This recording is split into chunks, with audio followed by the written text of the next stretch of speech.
Hello and welcome to the Good Buddies Anime Podcast. I am your good buddy Brandon. And I am your good buddy Roger, and this is episode 32 of the podcast. Can you believe it? I can't even believe it, dude. Let's see how far we've come. Yeah, man, we're here. We're going to be breaking down the last 3 episodes of season 3 of MHA. Yep. What are those again? It's like 59, 61, 62, 62, and 63. All right. But, wait a minute. Yes. But, sorry, we're both very sleepy. Yeah, I am super tired. I've had a very, very long week, and I've got very few hours of sleep almost every day this week. It's been rough, man. But you know what? You didn't come here to hear about us being sleepy. You came here to talk about, or hear us talk about, animes, which we will get to right after we talk about different animes. Hey, yeah. Roger, what have you been watching? Dude, I actually, so this week is going to be kind of short because I watched... Aside from my episodes of My Hero Academia, I watched 2 episodes of anime this week. Were they? Let me guess. You hit up the Goblin Slayer. Yep, I caught the new episode of Goblin Slayer. And you watched a very short episode of Skullface Bookseller. You damn right I did. That was it. That show's really cool. I haven't watched the 3rd one yet, but it's really cool. Yeah, it's really I love it. I love it. It's so goofy. It's just so damn goofy. It's very, very and goofy. Goblin Slayer was a lighter episode this week too. Cool. I guess they're gonna balance some sort of like levity in there a little bit. No, they're just lulling you into this false sense of security before they that's fuck probably you really up on it. the next one. Before they're teasing his friend. Just gonna start beheading people. Yeah, it's. I mean, they're about to raid. The next episode looks like it's gonna be gnarly. So, oh man, we will see. But I did not catch the new episode of SSS Gridman yet, which I need to. But I'll get to it later. This week was I had a whole lot. It's been a rough one for you. Yeah, the catching up, like the Let's Play we've been doing. We've had one series. We've been doing Halloween stuff. That's 2 dudes, 1 couch for y'all who are not so inclined. We did Halloween stuff, and for this last. Oh yeah, this is basically our Halloween episode. Yeah, kinda. We gotta make it spooky. All right, I'm gonna try to drop in as many spooky references as I can. Make it kind of creepy. Because I'm going to forget to do that. I mean, I got you. You're going to forget to do it, too. Ooh, it's so tired scary. As I am. But yeah, so getting all that done, having an episode consistently coming out of the same series every single day of the week, all the way up until Halloween, getting all of that edited, plus having days with 2 episodes, plus all the other stuff, plus stuff with my mom, and God, it's been a lot. But yeah, I watched the new Goblin Slayer. I thought it was good. It was a more light episode. It could be the only really light episode. We will see. Honda Sign definitely made me laugh.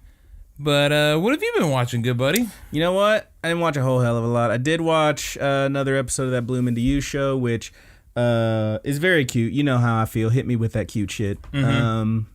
And it actually, the dub is apparently available right now today as we're recording, which means yesterday for those of y'all listening on Saturday, and 2 days ago for those of y'all checking out the YouTube on Sunday.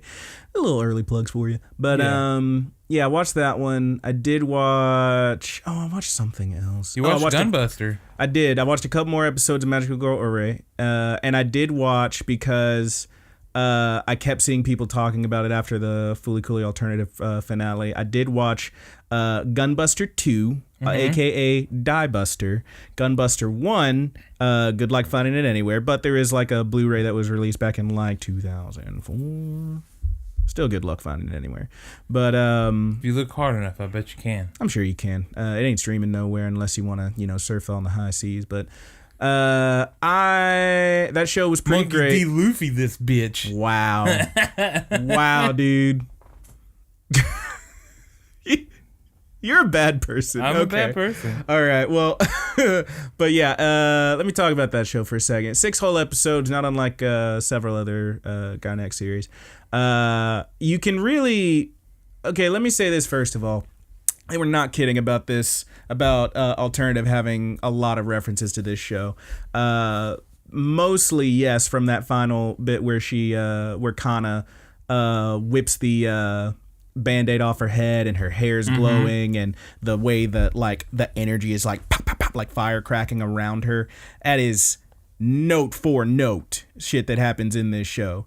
One, there are people called the Topless. I don't know why they're called the Topless, but they're basically kids with this very strong power. You also find out that as they get older, they lose that power, they expire. Gynax has a real thing for like kids having some kind of energy and shit, and then like losing it later, I guess, or maybe not losing it, I don't know. But yeah, and they also have a thing for like getting matter from one place to another at instantly, like in such a way that is not actually possible without breaking the laws of physics. Even fucking Gurren Lagann has quite a bit of that. You should watch that. Anyway, but yeah, this show, I mean, they have these like plug things that they keep on their foreheads, which keeps their powers at bay, so they don't accidentally like, you know, blow shit up. And like when they activate them, they rip it off, not like exactly the way Kana does. Which, I mean, there's only so many ways to pull a Band-Aid off your head, I guess, but still, like they have these exotic maneuvers. It's the exotic reaction, that dude says. Sure. Toward the end of the show, where like their hair glows whatever color and they do these crazy things. The little explosions around them while this is happening, that's the ether sparking, one says in the first episode. The thing that really got me was, I sent you a picture of it. One motherfucker is flying around a goddamn spaceship that is literally Kanda's gun, his little ray gun. It is exactly the shape and size. Yeah. It is like a big blue, like rocket looking thing with a shark mouth on it. It is exactly the same. So like, yeah, that was pretty neat. Beyond that, the show, I did enjoy it. Watched all 6 episodes. Pretty cool stuff. A lot of really good action. I will say they really front load that first episode with a lot of jiggle physics and panty shots. Sweet. Wow. Homegirl just straight up whips her titties out toward the end of that first episode, and I was like, okay.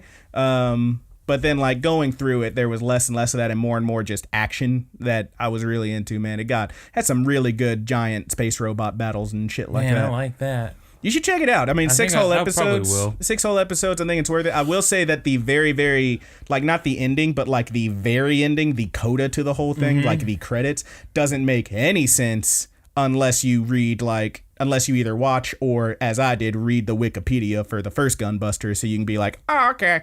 But yeah, I really enjoyed it. That's the main thing I watched. I planned on watching some more stuff, but I just couldn't get around to it. There's a couple of kind of creepy shows.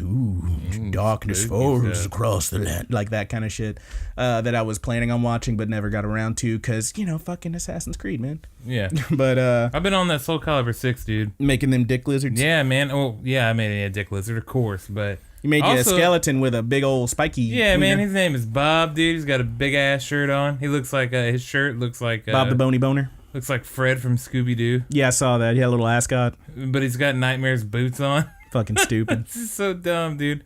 People lose to him, and you know it hurts. They can't take it. It hurts. Who's he modeled after? Who's the character? He's just a skeleton, dude. But I mean, like, do they have like other characters' moves? That's what I'm asking. Yeah. His soul is Raphael. Wow. So it's extra cheap. You know me. How you know original. me. He loves Raphael. He loves him because he's got that grab where he jabs you back at the end because he loves rings getting those you right out. You're a real bitch. He can't beat you for real, but he'll sure as hell ring you out. I can't beat you for real, but if I can ring you out, it's better to me. You ain't real. Anyway, that's what we've been watching. If you want to tell us what you've been watching, we will, of course, have the plugs at the end. But as always, thegoodbuddiesanimepod@gmail.com. Tell us what you've been watching. Give us some recommendations. Let us know how you feel about it, man. But right now, I think it's about time to break it down. We're going to break it down. So we are about to go over, once again, 61, 62, and 63 of My Hero Academia. It's the very end of the 3rd season.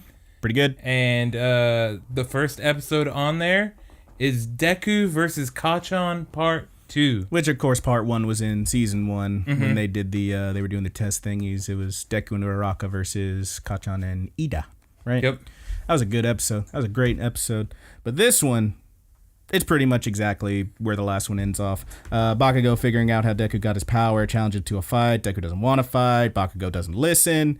He wants to attack. He starts attacking him, and he stops for a bit, and he says he's like trying to figure out why Senpai didn't notice him and instead noticed this weakling, and et cetera, et cetera. He's pretty upset about that. Yeah, Bakugo seems like a real bastard at the very beginning of this, but there's like a certain point where you're like, oh. Yeah, I've always had a spot for Bakugo, but yes, there is a bit in a second where you really, really see where this fool's coming from. But he says, I wrote down this one, why?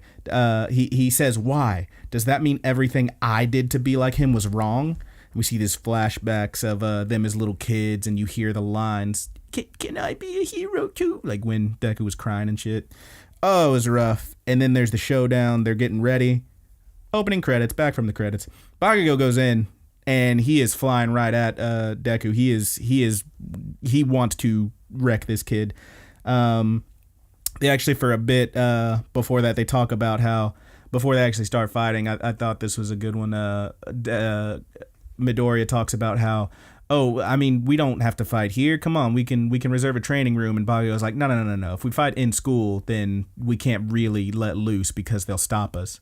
Like, he wants to actually really fight, and he does so. He goes in, he goes for a big right with his blasty hands, and Deku is like, no. I got him with, I managed to fake him out with one of these before. That's a fake out. He's fainting, since that's how he got him before. But turns out he was very wrong, and he jumps away, just narrowly avoiding getting his whole leg blown off, only gets a few singes on it. Bakugo actually tells him to quit overthinking and fight, because that's how he always is. Kachan continues. Deku is dodging everything, still doesn't want to fight. Meanwhile, a little security bot sees them. This is at Ground Beta, the big like fake city where they had the training at the very, very beginning of their school bits when they were getting in. And he sees them, and he sends off a message to Eraser saying, your students are going nuts. Get the fuck out here, you asshole. Nah, he doesn't say that, but that's basically it. And Eraser sees this, Aizawa does, and he starts to leave, like, who the hell? And he gets stopped by someone. We find out who later, but all you see is, like, a hand wrapped in bandages that's, like, stopping him. Back at Ground Beta, Deku's trying to talk some sense into Bakugo, but Bakugo just keeps attacking. There's more flashbacks. You see them as little kids, the same stuff we've seen before, the same flashbacks when they're little kids, and Bakugo falls, Deku helps him up, Bakugo's outrunning Deku, showing how much farther ahead he is than him. The two of them opening their little trading cards and both getting All Might, the #1 hero. It's all holographic, hell yeah, and they're so excited about it. But he says, "You were always behind me," Bakugo does, and he remembers All Might in this scene. What he tells him, how in small doses pride can be a useful attribute to have. And then another time he tells him, I understand why you're so angry. It's about Midoriya's improvement, but you got to remember he started so far behind you. It's easier to level up when you're such a novice. He's trying to reassure him, but Bakugo, in this moment, he's just pissed. He's so angry that somehow this little weakling has passed him, he says in a moment. We keep going. There's a great bit where Deku actually fights back a little bit. Bakugo goes for a big hand blast. Deku backflips, kicks his hands away. But Bakugo falls right there, and Midoriya's just standing over him, and he walks over and tries to help him up, like, hey, come on. Slaps his hand away. This is the big emotional moment. He says, don't you dare worry about me. And he's crying. His voice is cracking. Clifford, You did a great fucking job, my dude. Yeah, it was very good. It was so good. Oh, man. The voice acting all around. I watched both of these episodes in sub and dub. I was watching before this episode came out. I was on the Twitter, and Colleen, is it Clickenbeard? I'm not sure. Clickenbeard, I think. She's the voice director or something for the dub.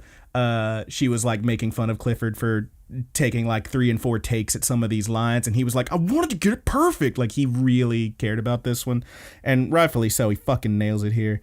and his voice is cracking, and he says, "Why did a small fry like you have to get strong and become the #1 hero sidekick, his favorite?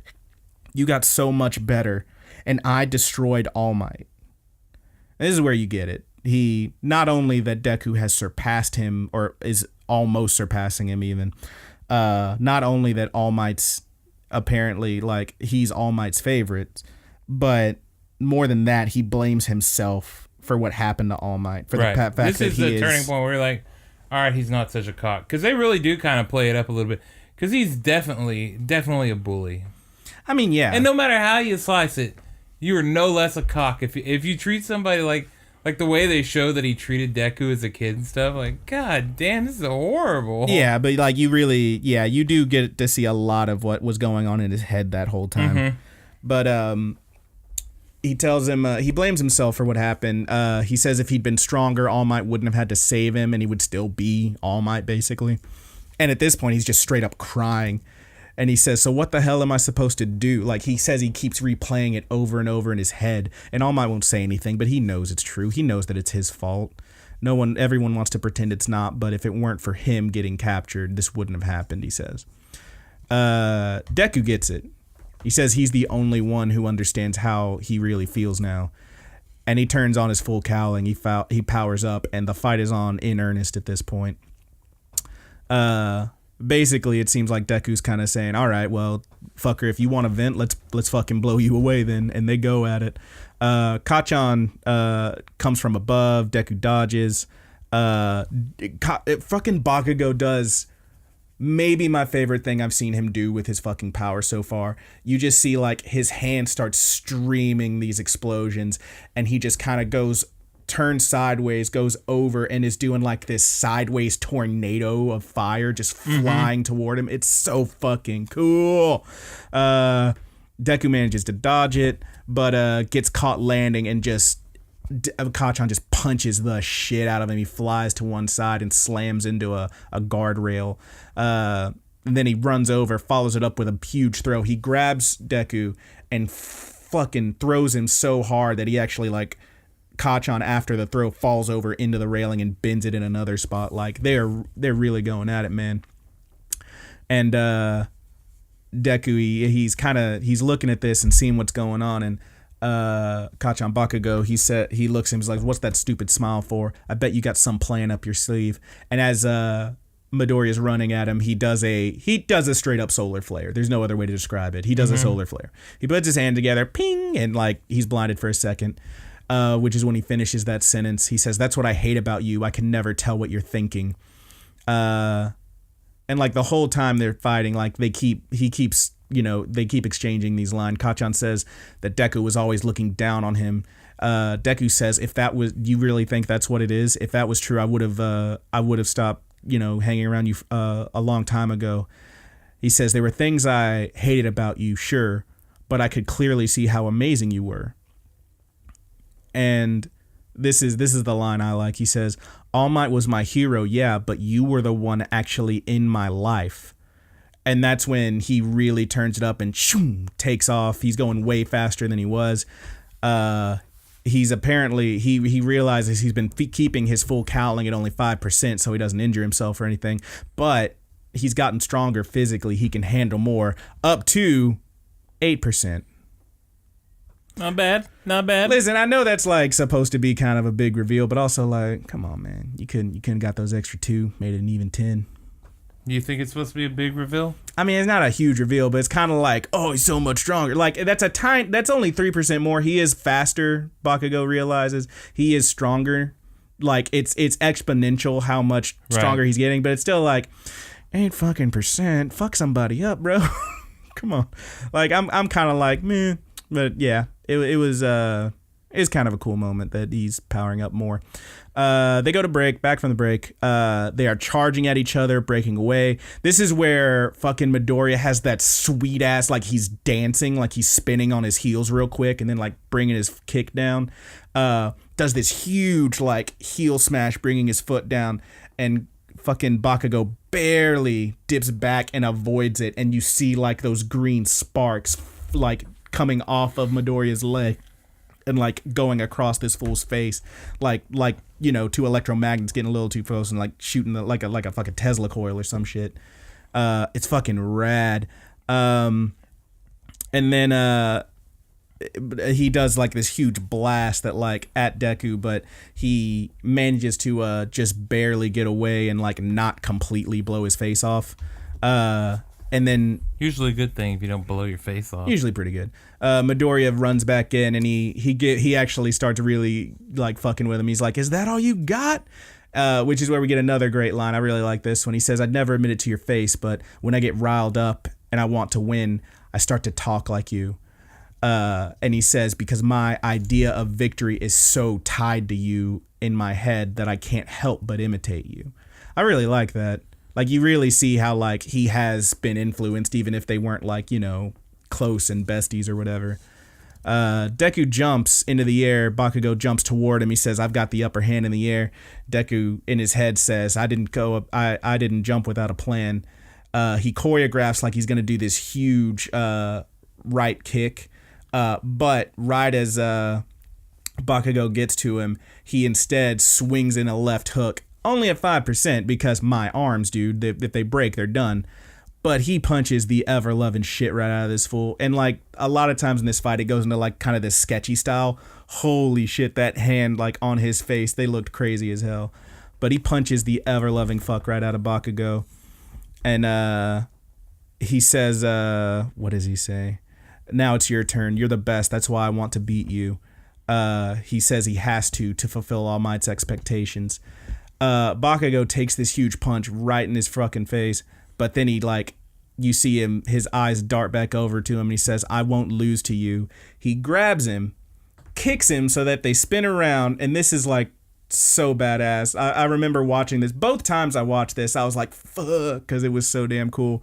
He kicks him, spins him around so that Deku's on bottom, Kacchan's on top, holds up his right hand, blasts with his other hand pointing straight at the sky, and just rockets both of them straight into the freaking cement.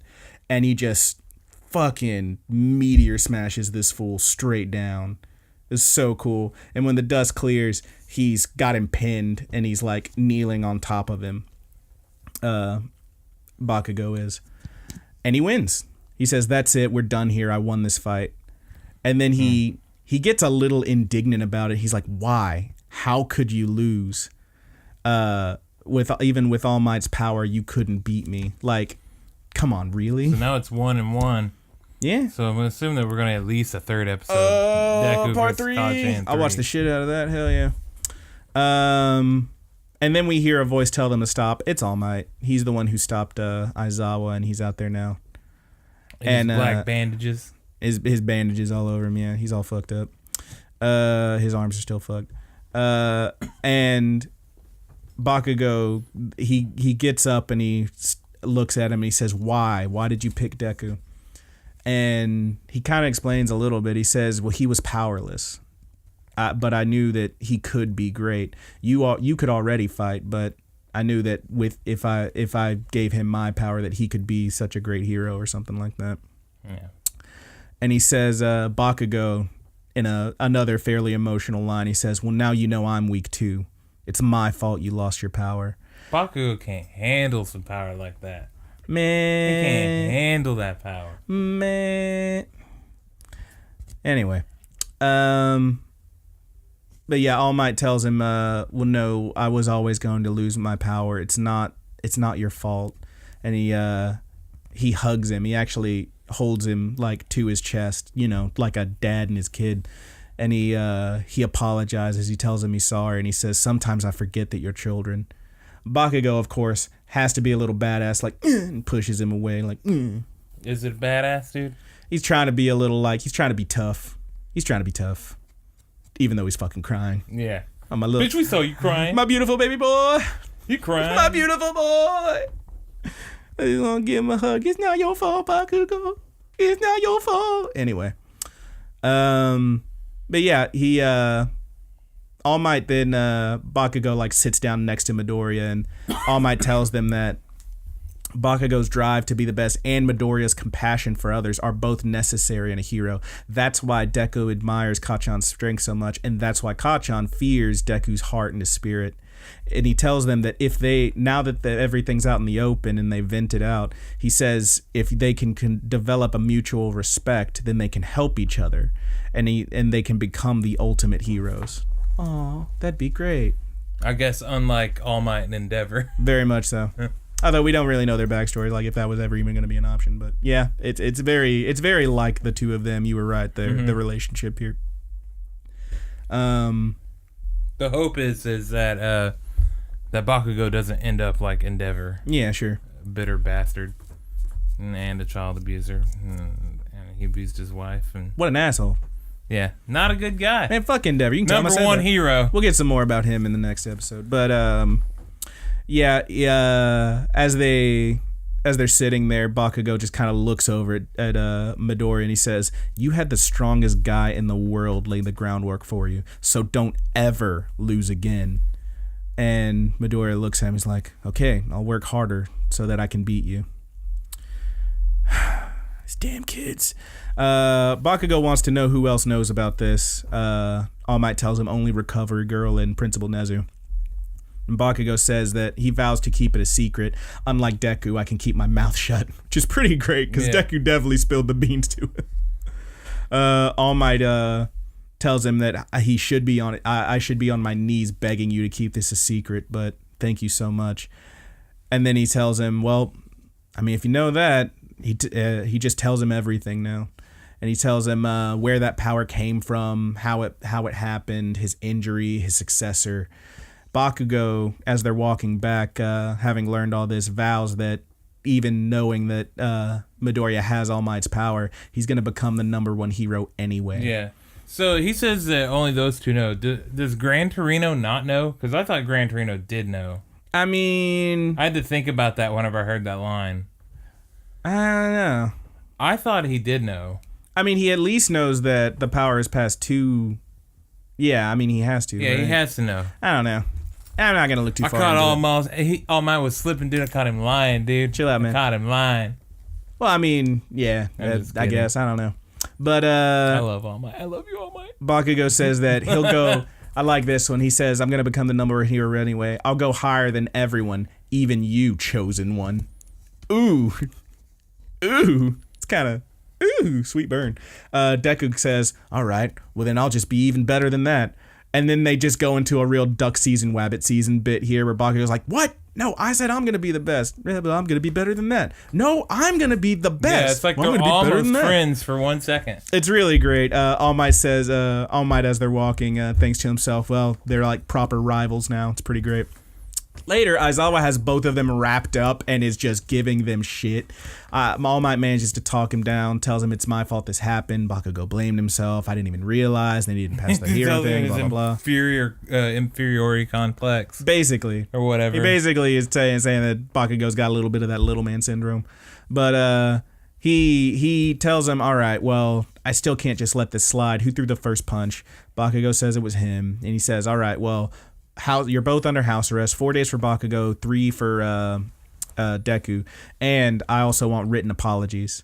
And then that's pretty much. He also says, "Go see the old lady if you're hurt, but don't rely on her to fix you. Find a way to heal yourselves." And then that's pretty much it. We go to credits, but after the credits, we get a brief bit where the others are finding out what happened, and they're both just like. Midori and Bakugo are both just like vacuuming the freaking common area, and they're like, holy crap, are you serious, guys? What's wrong with y'all? But they go off to class like, you're gonna miss the big assembly. Well, whatever, and they leave. After they're gone, Midori asks Bakugo what he thinks about his shoot style, and he doesn't say anything for a second. He just kind of ignores him at first, and then he says, you're still too obvious with your movements. Even when you sped up, I could see everything you were doing a mile away. And then when you started punching, it really pissed me off. And they're kind of friendly, even if it's begrudgingly. Mm-hmm. It's really nice. They're proper rivals now. I really enjoy that episode. It's crazy good. And that's it. Yep. And now we're on to episode 62. 62. A season for encounters. Oh. So Sorry, it's harder for me to like look at the name of the episode and move back and forth. You can hear. You can probably hear on the microphone, my microphone right now, or whatever. My voice gets further away. Is that we have these big You're metal really plates. just like dipping back and forth around the thing right now. Come on, man. Yeah, I was just showing off what was happening. It's I'm tired. Give me a damn You're break. trying to make a visual bit, an audio bit, and it's not really working. I mean, Yeah. I can get it. Yeah. Okay. Well, I got the big metal plate thingies or You whatever. do with the foam. All So right. I can't see my computer anymore. Anyway, what's this episode called? A Season for Encounters. That's right. You dink. All right. This one starts with some weird-looking guy with a scar splitting his forehead, smoking by the window of his crappy apartment, and people watching. We don't know who this person is yet, but if you think about it, it's kind of obvious. He's smoking some cool American spirits. That's what he says in the subtitle. Yes, he says, "I start my day with a pack of natural American spirits," which I thought was really great. This guy's such a fucking hipster. I was trying to think of what to call him before like it's revealed who he actually is, and I settled on my favorite type of bread when I'm making a peanut butter sandwich, split top white. Wow, racist, dude. That's the kind of bread I get. Wow. The split top bread, and it's white bread. It says right there on the package, Mrs. Baird, You can't split be top calling white. white people white bread, okay? Yeah, all right. That's not what I said at all. I'm naming him after a type of delicious bread that I enjoy very They'll much. send a bomb to your house, dude. If anything, that's I'm obviously honoring his heritage by naming him after something I love so much, Roger. Mm-hmm. Come on. Also, he's. I mean, they're from Japan. He's Japanese. You didn't like my right? joke about they'll send a bomb No, to your house? I got it. I caught it. God, did you see that fucker's van? Yes, dude. This is like the day that news broke, where this is not the Good Buddies political or fucking terrorism corner, Yeah. but holy shit. I've seen less about the van, more about people speculating whether or not it's faked. I mean, that's the thing with the van. I've seen a lot of people being like, okay, fine. like kind of being like, yeah, okay, you got us. It's really fucking, oh, we're all gonna die. Anyway, he's musing about these happy people down here, and you see some shots of these people, and they're all like really happy. Like there's one dude who just looks like a regular ass guy walking. He's got this kind of goofy smile and big wide eyes, holding his briefcase. He's like, yep, going to work. This is me. Like they drew them, it's a cartoon. They drew them cartoonishly happy walking down the street. And he says all these happy people going to their jobs and lives. It sickens me. And then you hear this other voice says, nah, they're freaking great. Okay. And then he says, me, I'm doing the same thing I do every day. You're doing something special. I'm smoking and people watching. Then we get the opening credits. My boy Deadpool over here. Deadpool. Good old split top white. Yeah. He's got a split top. Come on. How about just split top? Will you split the diff with me? You split top the diff with me. Split top the diff with me. Anyway, opening credits. We're back. Split top muses on Hero Society while the TV plays behind him, and he argues with his own head. The news talks about how Endeavor is the number one hero now. Dude, he's like Randy Orton's theme song. I hear voices in my head. They talk to me. They understand. That guy really needs to leave Jeff Hardy's ears alone, is all I'm saying. Anyway. Dude, did you see what he did to Ty Dillinger's finger? It's fucked up. It was It's great. fucked up. It was great. I He's a kind bad of like person. torture porn Randy, dude. It's the best I've ever seen him. This is not the Good Buddies Wrestling Podcast. There's already a thing for that, and it's not Good Buddies associated. But I will say, shout out to Roman. We love you. Yeah, man. Anyway. Yeah, that was tough. Anyway, but yeah, they're talking about how Endeavor's the number one hero now, but he's no All Might. People just don't like him. He's got these temper problems.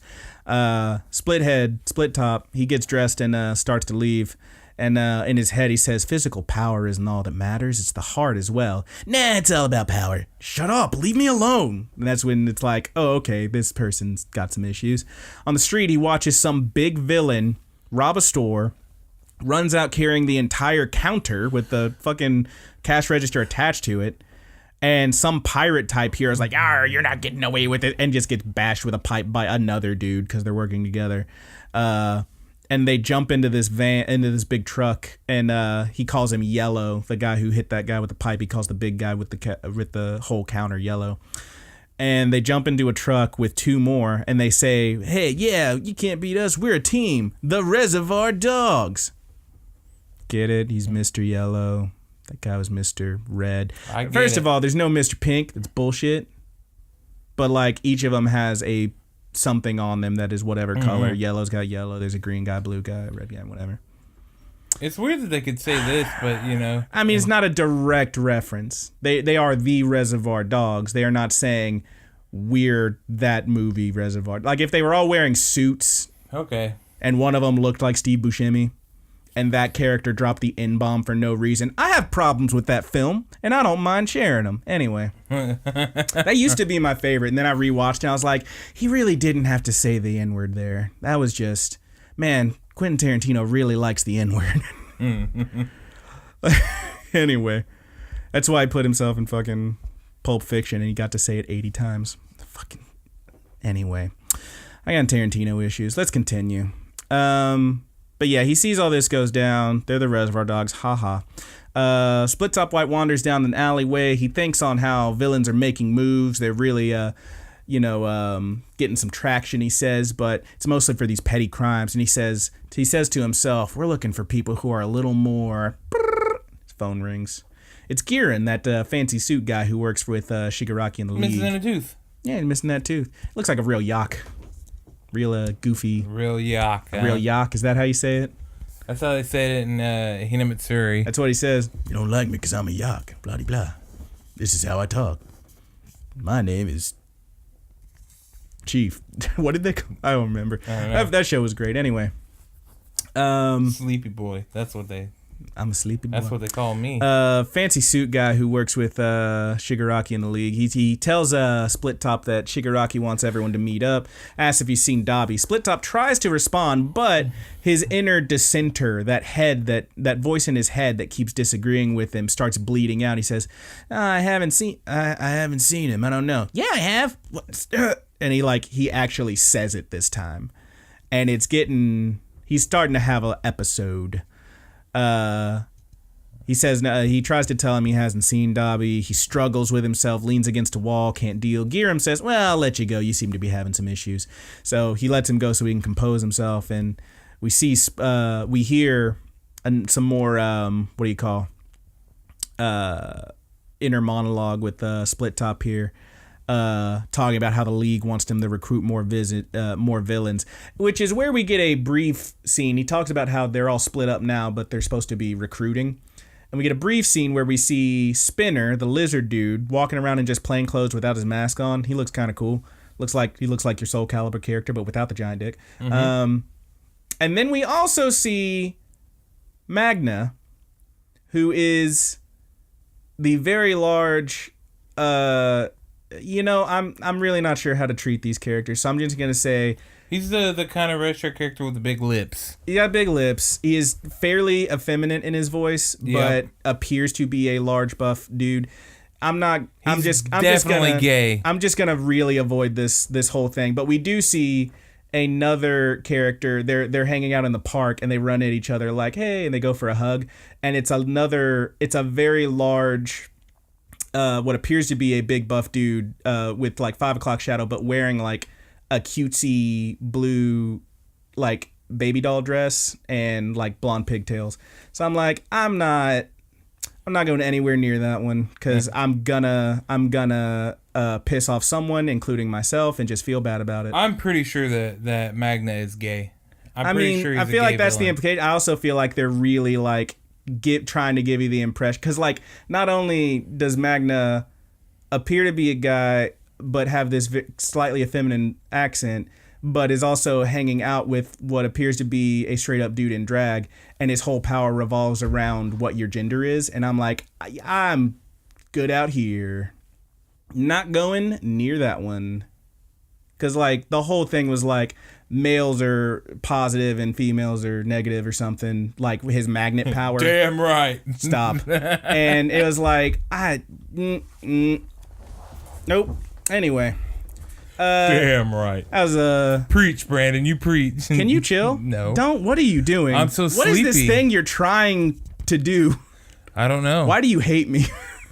I mean, I do it every episode. You're a monster. Are you anyway, just now catching on to it? Anyway, we then get a scene. I did like this one. Dobby is standing in an alleyway with a bunch of thugs, and they're all looking at him and threatening him. Your face makes me want to puke. And like they're gonna go after him, and he just says, "Pity, you're not what we need." And he just fucking cooks these fuckers. Mm-hmm. Like just straight up blue fire blasts them, and they are gone, just completely gone. He straight up murders.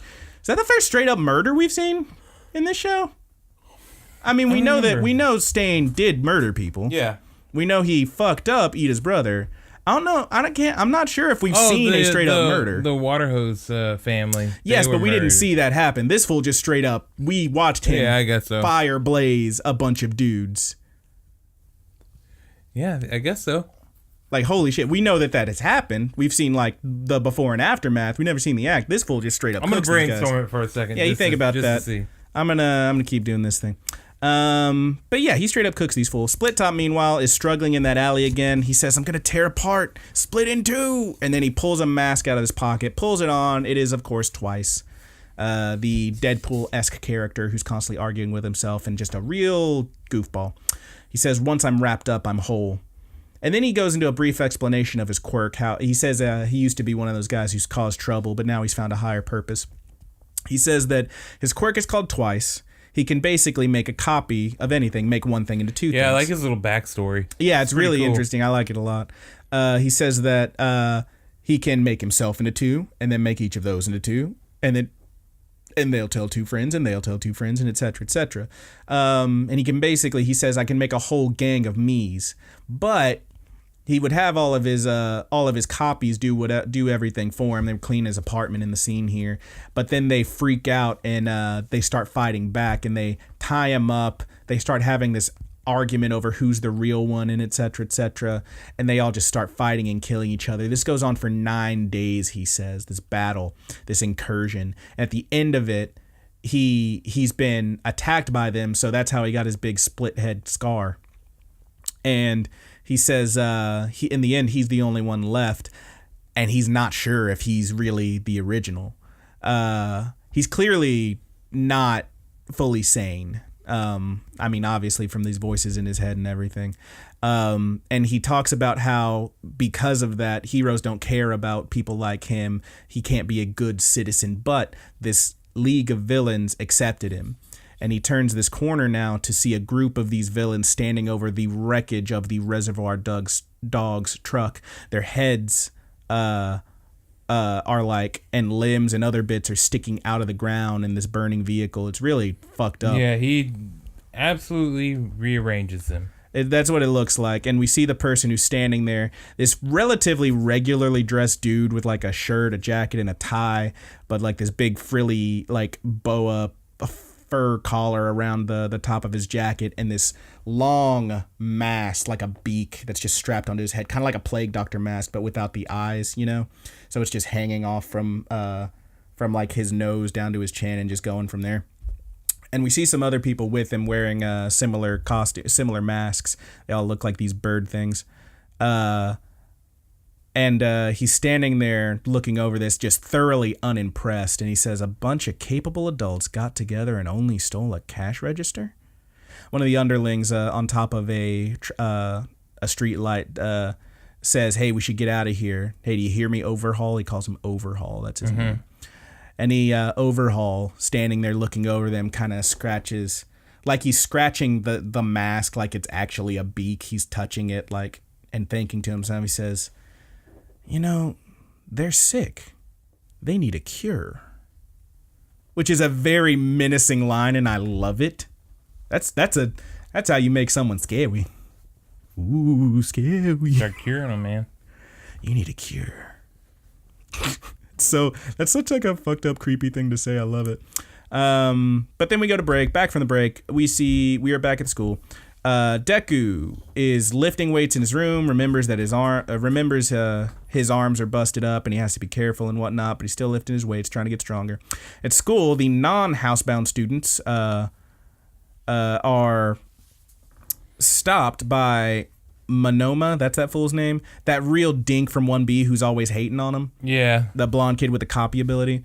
And he makes fun of them for 2 of their class failing and ha ha ha ha. And then somebody, I think it's Kirishima, is like, hey, I bet you're the only one to fail out of your class. And he just stops and turns around and then he goes, actually, all of us passed. And they're all just suddenly there and they do a great pose. It's like ridiculous. Todoroki's really bummed. He's like, it's my fault. This is how I talk. But everybody's like, don't worry about it, man. He's the one who wanted to make it a weird-ass competition. At which point, I wrote this down because there's no other way to describe her. An absurdly cute, like, giant eyes, this little blonde girl with these big horns, and her name is Pony. Oh, my God. Yeah, she's adorable. Pretty adorable. She's like she's like a little plushie you'd have, and you just did you write down the quote that he had her say? Yes, I did. She says that Teacher Vlad said that we're gonna have some classes together. She's apparently an exchange student. While 2 of the students are trying to talk to her, Monoma whispers something in her ear, and then she looks at Kaminari and Kirishima and says, "Touch me and I'll pummel you till your mama don't know you." Which is pretty great. Yeah, it was good. In the dub, she just says something like, she does say, I'll pummel you or I'll beat you up or something like that, but she doesn't say anything about touch me and I'll do this, but she does say the touch me line, I'm pretty sure. I watched it, dude. I rewatched it. She does not. I watched it a few hours ago. Like in the dub, she does, but not in the sub. Oh, okay. That's what I'm saying. Okay, I gotcha. Yeah. I thought you were saying it the other way around. No. In the sub, she doesn't say the touch me line. In the dub, she does. But anyway. A voice then tells them to, hey, make way, because someone's walking through. It's Shinzo, that mind control dude, the real creepo. They're like, oh, man, it's that guy. You sure that's him? Seems like he's gotten pretty muscly, like he's bulked up a little bit. Can't wait to see what that fucker's been up to. At the assembly, which is a big outdoor thing, and all the students are there, Nezu starts with a little talk about how his fur isn't as lustrous as usual. And I really like, because he's like, it's me, the adorable mammal who you all know and love. It's like, I do know and love him. I do know and love him. He's adorable. He talks about how the fur that I'm usually so proud of isn't as lustrous or whatever he says. He says it's due to a poor sleep cycle. Even with a proper diet and exercise, you can still not be at your full self if you're not sleeping enough. It encourages encourages all the students to get plenty of rest. He says that he's been troubled and can't sleep because of the events over the summer, much like I'm sure you all are. All Might's fall, etc., etc., tells them that with the world changing, the students much approach activities like these hero work studies with a lot of seriousness. And someone 1A is like, what are you talking about? What's a hero study? Blah blah blah. I do want to say that in a wide shot here, you see Nezu just looking over a bunch of students, and man, oh man, I took a screenshot because some of them look absolutely ridiculous. There is what appears to be a cowgirl. There is also one dude who just looks like a fucking nematode. He's like got these eye stalks coming off the top of his head. There's one who just looks like a straight up peg coming out of the top of his shirt. He's like just a wooden square peg. It's amazing. I want to know all of them. But anyway.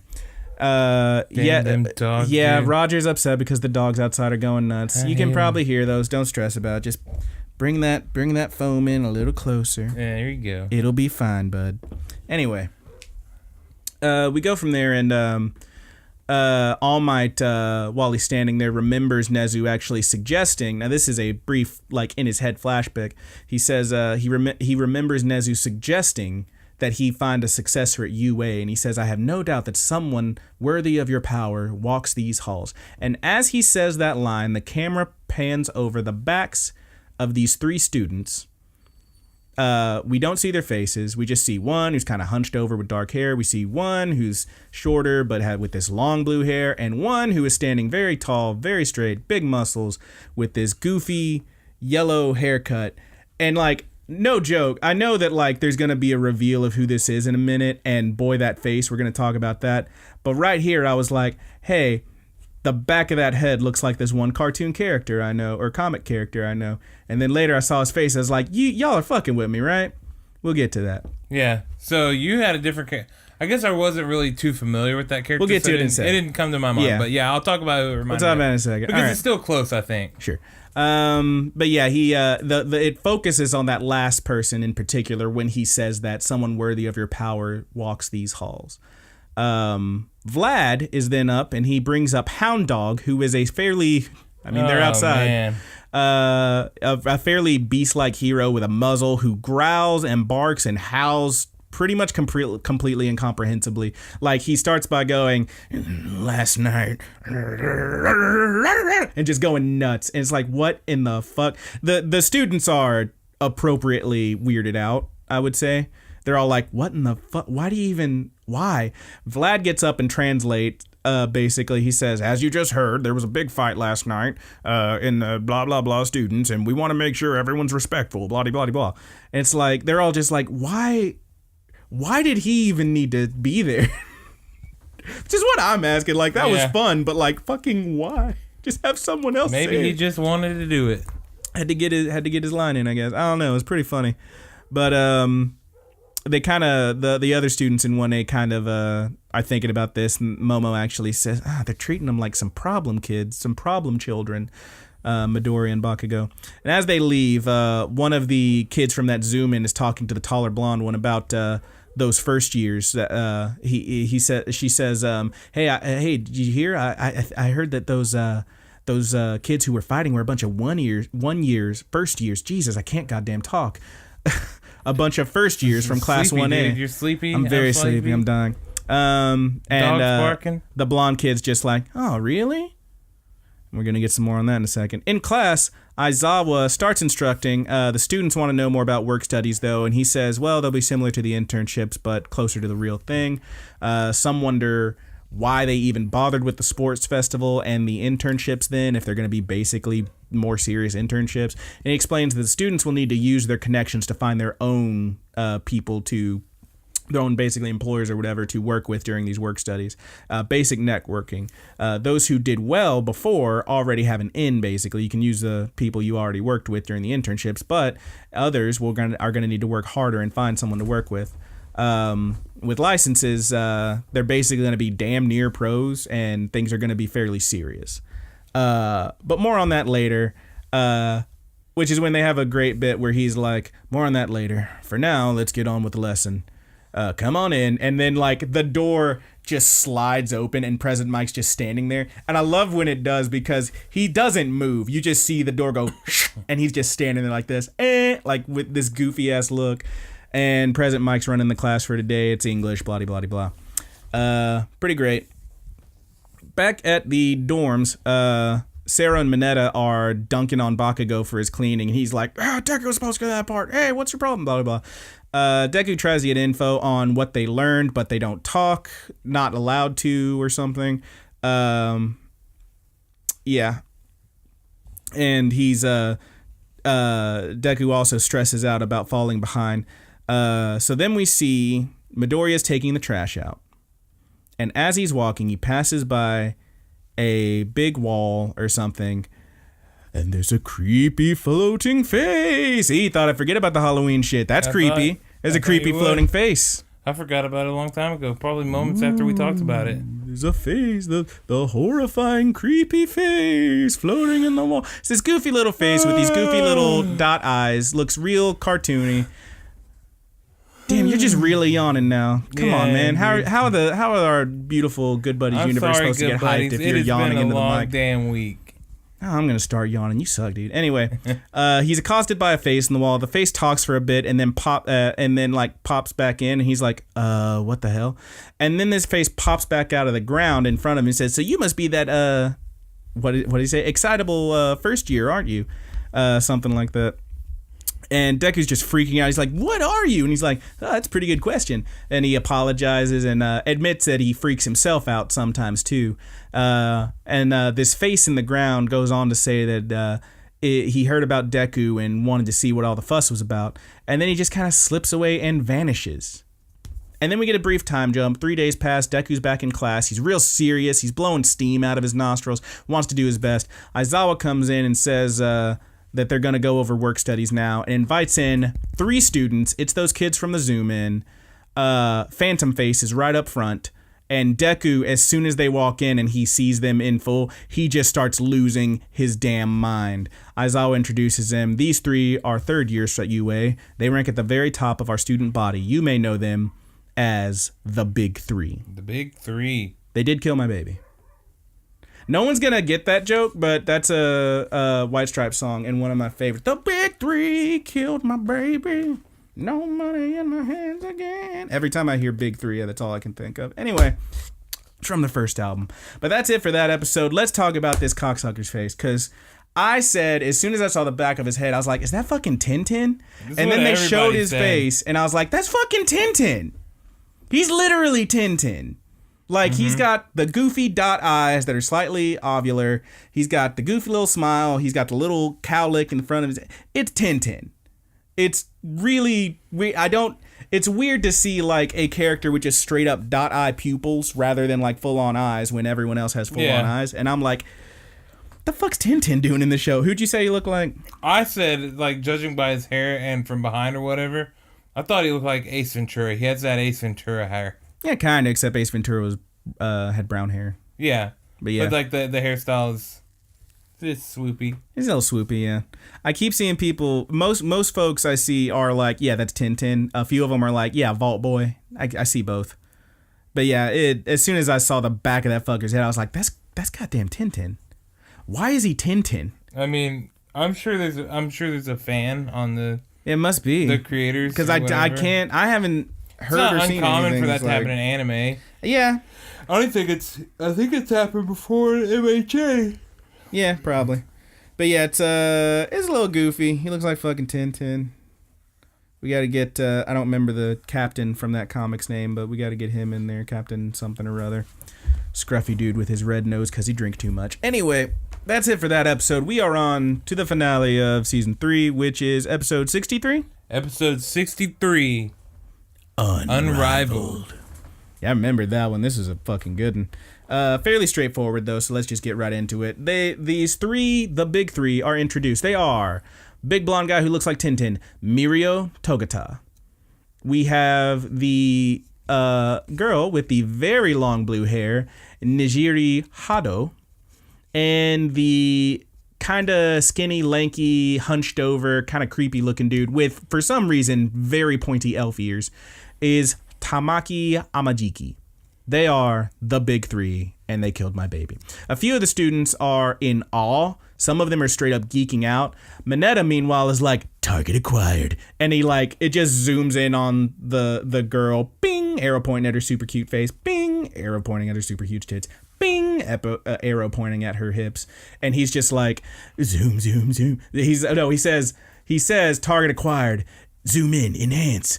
And then, like, it does those bing, bing, bings with the arrow. And then he's just drooling on his desk going, zoom, zoom, zoom, zoom. It's like, dude. My boy. My beautiful baby boy. They had to with the sticky balls. They had to get one in. Midoriya now remembers Mirio. Says that he saw him on TV at the Sports Fest last year or 2 years ago, something like that. Says he didn't do well, but left an impression. And we see Mirio at the beginning of what appears to be like a racetrack, like he's gonna start running, and there's other kids with him. They're like, ugh, and they're looking at him freaked out, and they run off. He is standing there nude, trying to get his pants back on.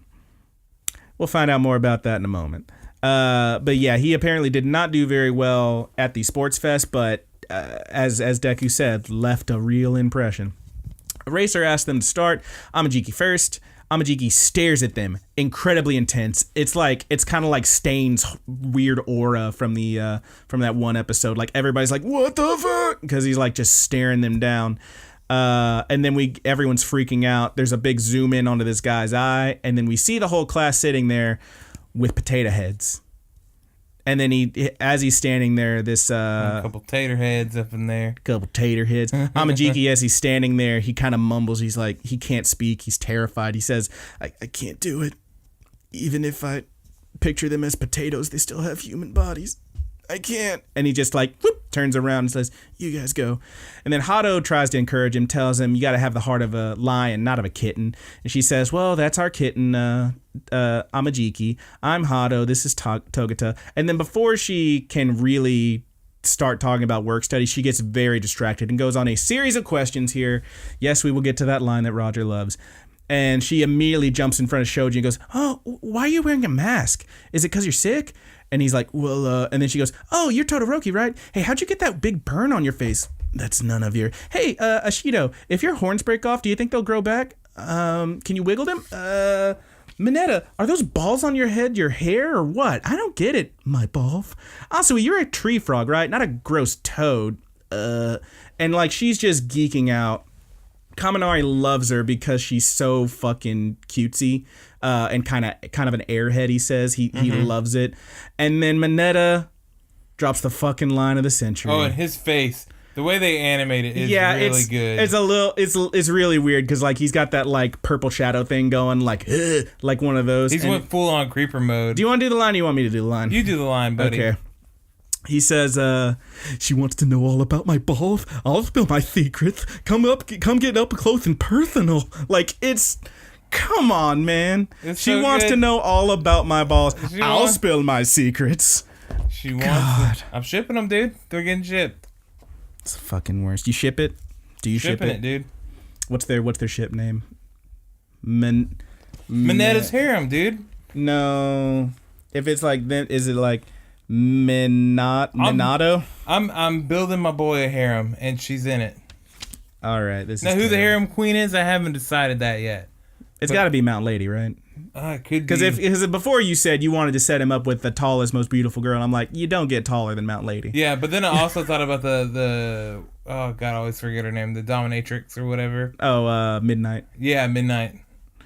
All right. Well, that has been our Mineta quota for the episode. I'm done talking about him. All right.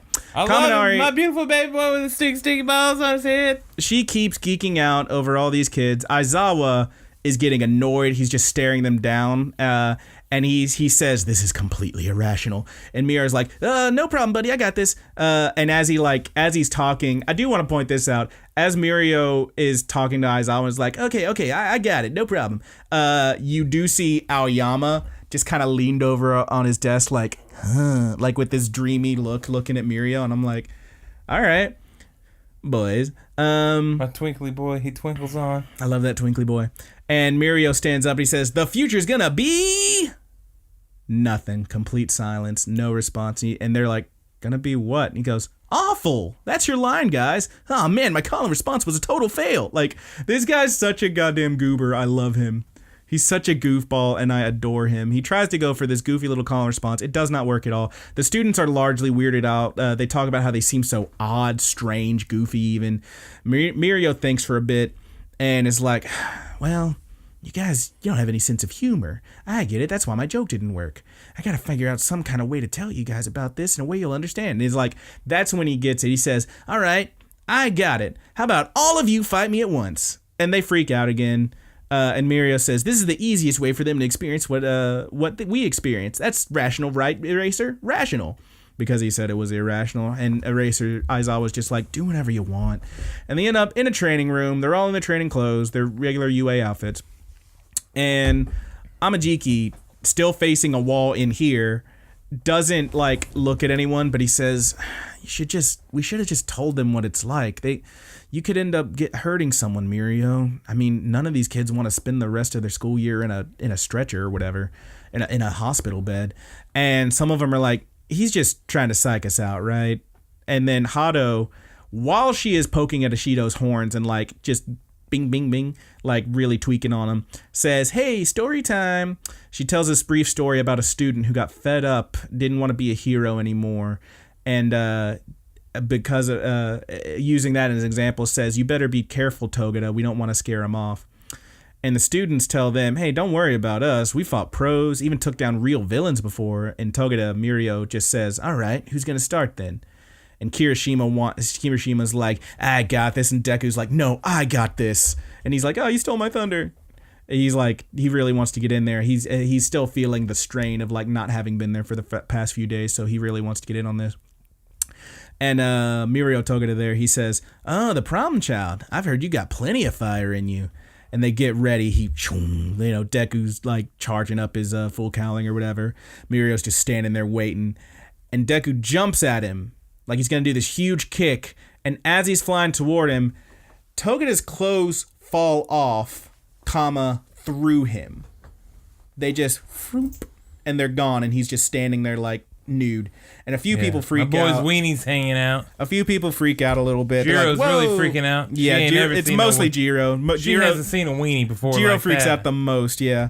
I ain't seen no weenie like that. All right, that's enough. That's more than enough. It's been more than enough. Why do you got to put... See, this is Roger's thing. If his joke doesn't land, he'll just keep saying it because it's funny. Right. You're a monster. Because maybe with some people, it's landing every time. Eventually he'll get there. It stacks, dude. If he doesn't get there in 1, he will get there in 20 or 30 Don't or 50. act like you don't appreciate a good weenie joke. I mean, because you're on the air to the good buddies. You're nailing it, dude. You're living your best life, and I adore it. Anyway...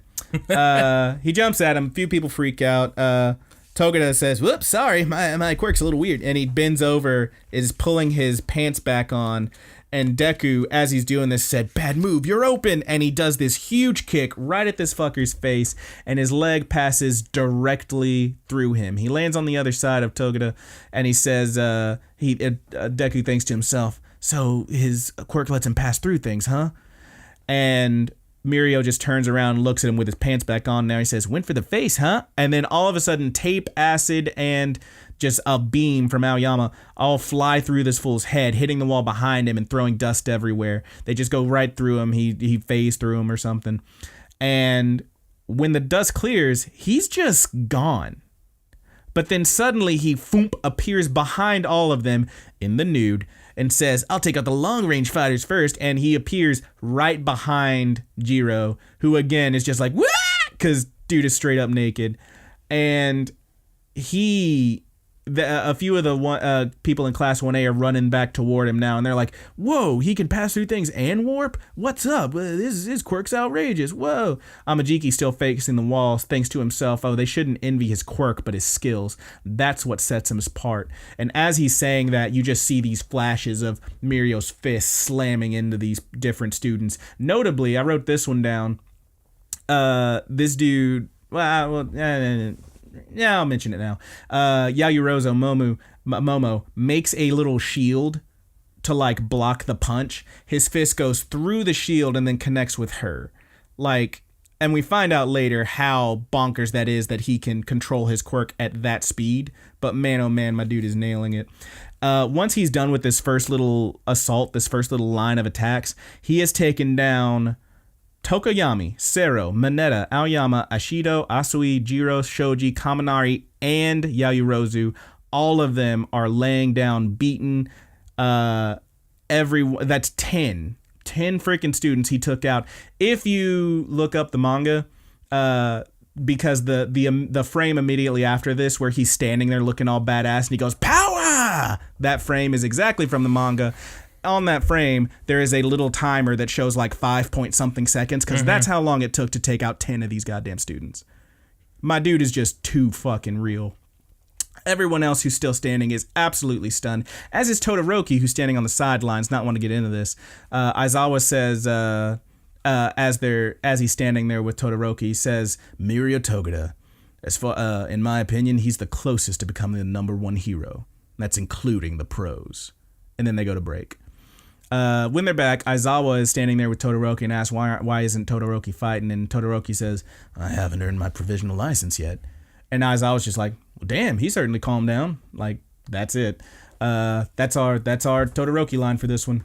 Togeda then turns his gaze to the close-range fighters who are visibly shaken. They do not know how to proceed. They don't know how to handle this. This fucker is apparently warping all over, intangible. He's incredibly fast. They call him unrivaled, to which Akajiki, still facing the wall, scoffs. He says, "That one word, you using that, tells me that you are not anywhere near his level." They know he's good, he explains, but they don't understand why he's so good. It's like watching a professional fighter and saying, "Man, he's great," but you don't really understand why he's so great. You don't understand the technique and all that. Deku, meanwhile, says it doesn't matter. Even if we don't know exactly how his quirk works, we can work with what we do know.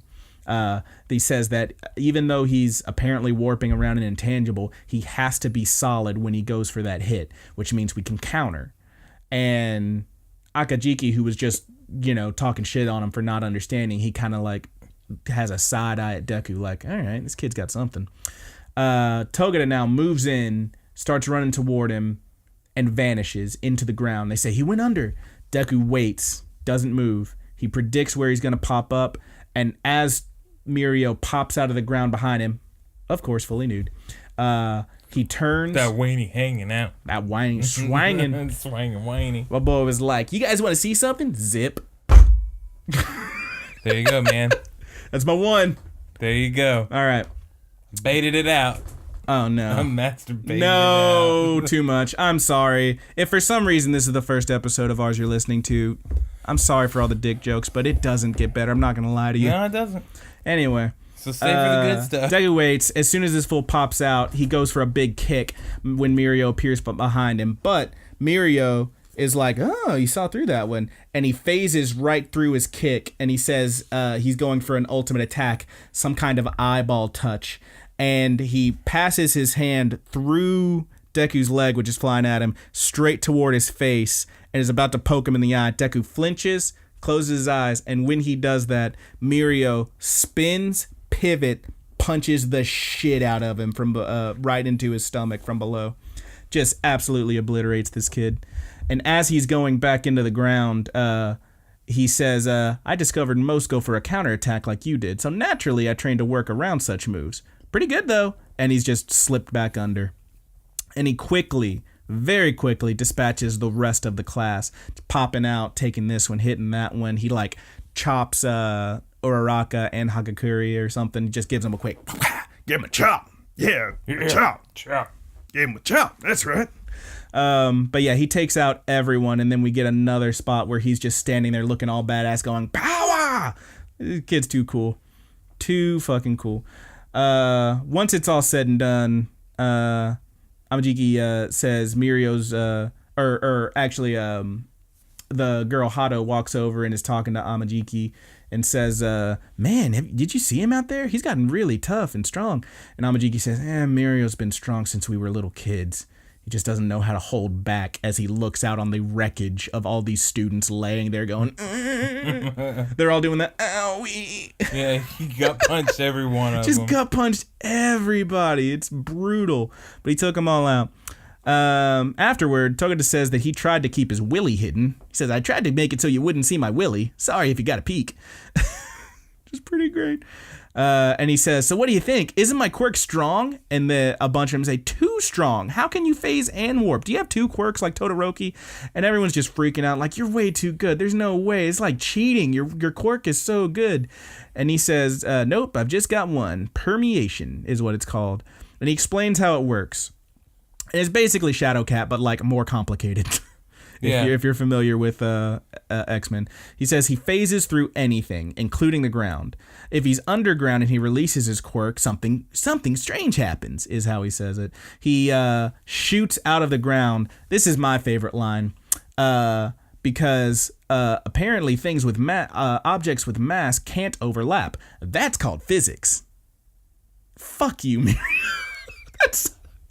That's such a great. I just love it. That's called physics. I don't think if we're talking physics here, I don't think that's how it works. But yeah, he goes into detail here, and I have some irks with this quirk, but we'll get into that in a moment. But he goes into this, and someone says, "Wow, you were born with a really strong quirk." Not true. My power's only strong because I made it that way. He goes on to explain how when he is intangible like that, he is fully intangible. He falls to the ground. He keeps falling. He could fall forever, in fact. When he's in this state, he can't breathe. Air passes right through him. Even if he inhales, nothing's there to catch the air, so it just goes. His eardrums can't pick up sound waves because there's nothing for them to hit. The light passes right through his eyes. He can't see. He can't feel. He can't do anything. He's just falling and falling forever. And then he explains how even passing through, doing something simple like walking through a wall takes an incredible amount of focus and so many little bits of minutiae and steps. He has to turn off. He basically has to phase his entire body except the one foot that's still not going to go through the wall. step through the wall with the other foot, turn that one on so it lands, turn off the other foot, step through, and then turn his whole body back on. It's absurd, the little bits he has to do, which is why that punch where he punches through Yaoyorozu's shield was so impressive to me, because that's like, as fast as he's punching, that's a split second that he's just going whoomp, fist is through, turn it back on, boom, nail her. Like, it's outrageous, the work he goes through. Mm-hmm. Someone actually says with his popping out of the ground thing how that's kind of like a glitch in a video game, and he thought that was really funny. But like, that's how it works. He goes in, the way he warps is depending on which way he's facing or twists his body, he pops out in that direction. It's nuts. He says he only learned this tricks. He figured out these moves with experience. He started at the bottom with like a quirk that was basically useless. He couldn't make anything happen with it. It wasn't, he couldn't figure out how to make it work. But through the work study, he turned all that experience he gained into pure power, he says. And the kids are fucking hyped. They're like, whoa, that's so cool, man. This is really great. A standing ovation. they really give it up for this guy because he is a real badass. And also in the next scene we see he walks like Mr. McMahon. Todoroki is even more bummed now because he has no license and he feels like he's falling behind. And then I wrote down here, this fucker walks like Mr. McMahon. Because as they're leaving, you see him walk. He's got like, he always pumps his arms really huge, and he steps with his legs going out away from it. He literally just walks like Mr. McMahon. He's a real happy-go-lucky guy. He very much is, and I absolutely adore this character. No chance! No chance at all. All right. But, you got no chance. Anyway. But yeah, after all this is done, Deku is really inspired, and I really like this one because you see exactly what Deku sees in this guy because he sees himself. His quirk held him back. He wasn't born strong, but he worked incredibly hard, which is exactly what Deku's had to deal with, so he can't wait to get into these work studies and do all that because he wasn't born strong, and his quirk really held him back, breaking his arms and legs for a while. But now he sees that he could be truly amazing, and he's really down for it. After the three talk, afterwards, the big three are talking, after they killed my baby. And Mirio says that he was impressed with Deku, how he managed to see, like, a way to potentially hit him, but, he'd already thought of that. Pretty cool, though. And he says, I bet Sir would love to meet him. I don't know who Sir is. I can't wait to figure it out. That's going to be fun. That'll be fun next season. Well, anyway, we find out who it is. They don't say that that's him. I mean, it is him, though. Yeah, we know it's him. Thanks for spoiling it, Dick. Anyway. It's not a damn spoiler. It kind of is. You don't know who that character is. Somebody out there who's just watching the show is like, who the fuck is Sir? Who's that weird guy? I haven't said anything about who it is. Yeah, but there's like one character we're introduced to who we haven't seen before. Anyway, back at the dorms, Bakugo is taking out the trash. The girls are discussing Togata's story and the work studies, how impressed they were with him and his story and all that. So cool. They're so hyped. In his room, Deku remembers Aizawa telling them as a brief flashback because you didn't actually see this bit. But he says he remembers Aizawa telling them that it hasn't actually been determined whether they will or won't be able to to participate in work studies. Deku nevertheless takes some initiative and calls up Gran Torino. He tells him he won't be. Gran Torino kind of fucks with him like, oh, who is this? Oh yeah, you're that asshole kid or something. He doesn't say asshole kid, but he tells him he won't be taking anyone on. He also calls him a useless successor. And he tells him, listen, why don't you just ask All Might? And he's like, All Might? And he says, listen, if nothing else, All Might can introduce him to some more people. The first name that comes to mind is his former sidekick. And Deku's like, what? Cut to some office building. A woman with blue skin, blue hair, a weird gas mask, and an outfit that shows off way too much underboob. It's very skimpy, this outfit. Is it too much, or is it not enough? Listen, there's no such thing as too much underboob. But man, that's a lot of underboob. For this show. There was a lot of underboob. There's a lot of underboob. And her pants were like super loose. There's like nothing there. Anyway. I mean, to be fair, 10 minutes ago we were inches away from seeing Homeboy's weenie, so. Yeah, but we didn't see it. Yeah, but we didn't see well, I guess we did see the boob. You didn't see the you saw some underboob. That's how they showed it. You saw the wiener V there, the little V thingy. I didn't see no V's. Yeah, man, the V came in. Didn't even see a booty butt. Not I'm a pretty good, sure you not a saw good it. shot. Every time he showed it, his leg was bent. You couldn't see the booty butt proper. I mean, you saw a little bit when he was pulling his pants up. Booty butt? Just I'll see that booty butt. We talking about booty butthole? Not the booty butt hole. Jesus. I mean, if you're gonna show me all these underboobs and these jiggle physics and the occasional panty shot, better get some booty I want to see a butthole. wiener. Anyway. It's only fair. It really is only fair. It's only fair to show the ween. Anyway, we cut to some office building. This woman with the underboob and all that walks in to find a tall, lanky-looking dude in a suit and glaring glasses, like real Gendo Akari style, hunched over this computer in a very dark room. He's real serious looking and real skinny and kind of weird looking how thin and like hunched over he is. She informs him that Overhaul, the head of the I'm gonna say this, Shie Hesekai Shie Hesekai is on the move, and we see Creepbeak, Overhaul, we know him, being led to a warehouse by Twice. Skinny Suit, meanwhile, asks what he's up to, and she says, Underboob over here says, it seems he's made contact with a league of villains.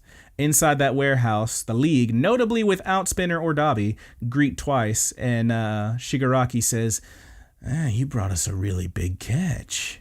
And they kind of stare down this guy, this Overhaul guy who's staring back at him.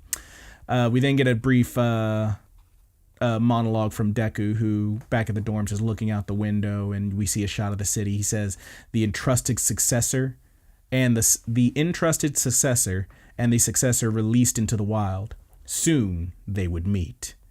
And that's it for the episode. That's it for the season. We get a big season 4 coming soon. Blah, blah, blah, blah. Season 4. Pretty fun stuff. Yeah, and I'm excited it. for season 4. And yes, we do, since Roger kind of, I mean, I'm not going to say you straight up spoiled a thing. It's in the credits.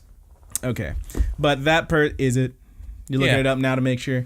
But that dude, that lanky dude is Sir. We don't know Sir what, do we? Did it say in the credits? I do. I know. Did it say in the credits, or do you just know because you looked it up? I know who it is. Yeah, you going around spoiling yourself, you ding dong. Don't go be looking up his name. I'll just tell you that. Don't look up his name. I mean, look, don't you do it. All this stuff is already happening in the manga. If you go to the Wikipedia page, you're gonna see all the details on it. You're about to see a big spoiler. And there's a few big spoilers in there, but if you don't give a shit, you don't give a shit. I saw a couple and I was like, all right, well, I'm not going to read any more of this. Because I saw that. I know who that is. I know what his quirk is. I know his relationship with another character. And I'm like, cool, I'm going to stop reading now. Is that all you know about him? Yeah, why? All right. Don't do that shit. See, now I want to read. You suck. Anyway. Don't do it, dude. I'm telling you not to do it. You fucking douche. Anyway. I was just gauging how much you knew. That's it for this series. For this one, I really enjoyed these last 3 episodes. They all had some really great moments, some really good stuff. It was a good time for everybody. And it was so creepy. Ooh, happy Halloween. I can't wait till next year. We'll bring it back as soon as it comes in. We'll get 3 episodes in. Boom, we'll be right back. Hitting up that MHA. Hell yeah, buddy. Do we know when that's airing? When that's coming? I think April. Yeah, sounds right. Anyway, that's it for this one. I'm going to ask, even though I think I know the answer. Do we have any questions? We do not have any questions this time. Oh. And that's okay, because I'm super tired. You're super tired. Yeah, we're all super tired. But we do need to talk about what we're going to be watching for next time. What are we going to be watching next time, bud? Next time, we're watching episodes 1 through 4 of Chio's School Road. Are we? That's what we're going with? That's what we're going with. I'm down for it, dude. Let's hit it. You can find that on, of course, Verve. But if you want to split into separates, you can find it on Crunchyroll or Funimation. So a lot of ways to watch it out there. Find a good preferred way, and boom, watch the first 4 episodes, and that's what we're talking about next week. So we got subs and dubs out there, or what? Or is it just subs right now? What's the deal with the show? It's subbed and up. Okay, that's what I'm saying. Which are you watching? Which am I watching? I don't know yet. I really don't know. I guess whenever I sit down. Didn't you already watch a couple episodes? You told me. I watched 1 episode. I watched the first episode. Sub or dubbed? I watched it dubbed. Okay. But I could go either way. It really is going to depend on whenever I sit down to watch it. Am I going to be really tired, or am I going to, am I going to be like, all right, yeah, I'm about to watch this? And do you want to do it like we did Hinamatsuri, where each of us does one? You can if we want to, dude. It doesn't matter. It don't matter. We get the same story either way. Yeah, all right. But either way, that's what we'll be checking out next. Chio's, that's CHIO''S, Yep. right? Chio's School Road. And which you talked about a little bit on a yeah, previous episode, just- said it was pretty cool. Yeah, just to bring it, kind of what it's about is essentially it's one of those newfangled animes where they do all the shorts in the episode. One of them newfangled animes. Yeah. One of them Japanimations. This one has 2 shorts or got whatever. them there mangers. It's Rugrat style or Oh, no. SpongeBob style, Oh, no. where you get 2 episodes per episode. All right. And the series follows Chio around on her way to school every day. So each episode is a reset in her going to school, the path that she takes, the like detours she had to take sometimes, and the crazy, wacky characters Yeah. she runs into. Yeah, that's it, baby, that's it. All right. It's pretty funny. What is you doing, baby? The first episode was really funny. It was pretty adorable. So sounds good, man. I like that cute shit. You know me. You're gonna have some chuckles in there. All right, this will be fun then. Well, that's what we're gonna be watching next week. Do you want to get to the plugs, or we got anything else to talk about? Go ahead and plug it, dude. Talk about them plugs. We already talked about it, but of course, if you want to send us any questions, comments, we didn't have any questions this week, but if you want to send us some, hit us up at thegoodbuddies at Jesus, I'm so tired. thegoodbuddiesanimepod at gmail.com. We also do have the Facebook group that is The Good Buddies Universe. We have the Twitter that is TGB_animepod. Mm-hmm. We have the Tumblr, thegoodbuddies.tumblr.com. And as I always say, yes, those things all have different names. You'll be fine. But pretty much any of those, if you can comment. You know how hard it is to keep everything the same damn name? I know you say that every time, but it is really hard to keep everything the same name. It's going to be okay, buddy. We're nailing it. Somebody thinks we're nailing it. Somebody. And it's me. But yeah, if any of those places, pretty much anywhere, including on the YouTube page where you may be listening / watching this with that static image, that's Rapid Kick Media. On YouTube. We also, anywhere that you get your fine podcasts, Podcast Addict is what I use. We also are on Stitcher, Podbean, just podcast.com, iTunes, any of those, pretty much anywhere that you can leave a rating and a comment or any kind of suggestion or anything, at us. Do it, yeah. Send us an ask, however it is. Send us one and odds are we'll find it and we'll get you on the show and we'll talk about it. We'll taco about it. Beyond that though, let's see. Am I missing anything, man? We're not on Spotify. Just not cool enough. But that's it for the media, yeah. Right? Do want to, of course, give a shout out to our good buddies Mary the Seamonsters, aka the Mary Janes, for the use of our opening theme song, Paperdoll.